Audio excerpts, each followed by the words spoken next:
আল্লাহ রাব্বুল আলামিন যেভাবে ঘোষণা দিয়েছিলেন যে আমি তোমাদেরকে এমন ভাবে দেব তোমরা একদম সন্তুষ্ট হয়ে যাবে, আল্লাহ রাব্বুল আলামিন আমাদের দেওয়া শুরু করেছে, আমরা একের পর এক সন্তুষ্ট হব আলহামদুলিল্লাহ। ঢাকা বিশ্ববিদ্যালয় নির্বাচনে চাকসুতে ইসলামী ছাত্র শিবির বিপুলভাবে বিজয় লাভ করেছে। জাহাঙ্গীরনগর বিশ্ববিদ্যালয় একই অবস্থা, অন্য বিশ্ববিদ্যালয়গুলো আলহামদুলিল্লাহ একই ধারা অব্যাহত থাকবে। আমরা আজকে মিরসরাইতে কাজ করছি জনগণকে কথা বোঝানোর জন্য।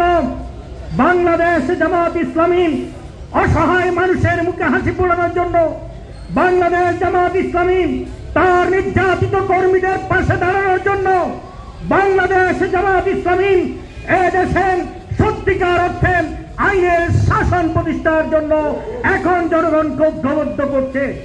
তাই আজকের প্রত্যেকটা মানুষের কাছে আমাদের পৌঁছতে হবে এই নির্যাতিত, এই নিষ্পেষিত সংগঠনকে আরো কিভাবে সম্মানিত করা যায় সে রাস্তা আমাদের খুঁজে বের করতে হবে।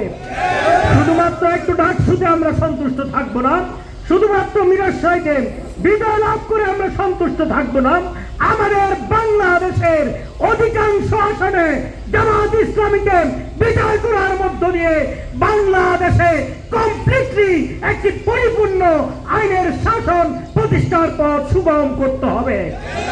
আমরা দেশবাসীকে আশ্বস্ত করতে চাই, আমরা যে কোনো পরিস্থিতি মোকাবেলা করে বাংলাদেশে একটি ইসলামী শাসনের পথ মুক্ত করার জন্য সব ধরনের ত্যাগ স্বীকার করতে প্রস্তুত রয়েছে।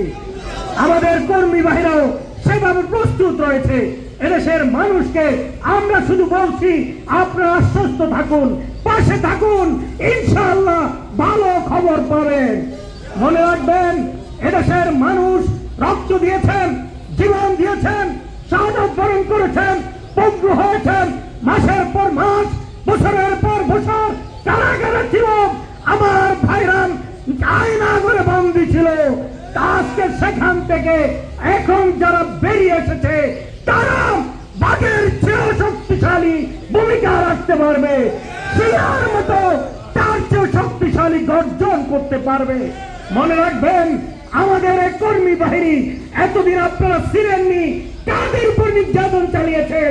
আমি বারবার বলছি যাদেরকে গুলি চালালে হাসি মুখে গ্রহণ করে নে, কারাগার থেকে বের হয়ে জেলখানা থেকে বের হয়ে মিছিলের সারিতে সামিল হয়ে যায়, আহত নিহত হওয়ার পরেও পরিবারগুলো নিশ্চয় হয় না, এমন দলকে দাবিয়ে রাখা যাবে না। বাংলাদেশের প্রতিটি